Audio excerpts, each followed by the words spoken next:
Hi friends, నేను మీ రత్నరాజు ముత్యాల YouTube channel. నేను మరొక సరికొత్త లిరిక్స్తో మీ ముందుకు వచ్చాను. సరే, ఇక వెళ్దాం కథలోకి. చూడు తమ్ముడు, కాగితాలను నమ్ము, కాగితం ముక్కలని కాదు.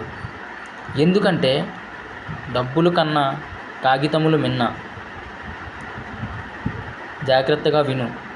ప్రేమతో ప్రేమలేఖలు రాస్తాము, పేరెంట్స్కి ఉత్తరములు రాస్తాము, దేశం కోసం చదువులెన్నో చదువుతాము. మరొకసారి జాగ్రత్తగా విను. విలువలేని డబ్బుల కన్నా వెలకట్టని కాగితములు మిన్న. సభవరం మండలం విద్యార్థి ముత్యాల రత్నరాజు యూట్యూబ్ ఛానల్. నచ్చినట్లయితే లైక్ చేయండి, షేర్ చేయండి, సబ్స్క్రైబ్ చేయండి. మరియు మెసేజ్ రూపంలో మీ యొక్క భావాన్ని మాకు తెలియజేయండి.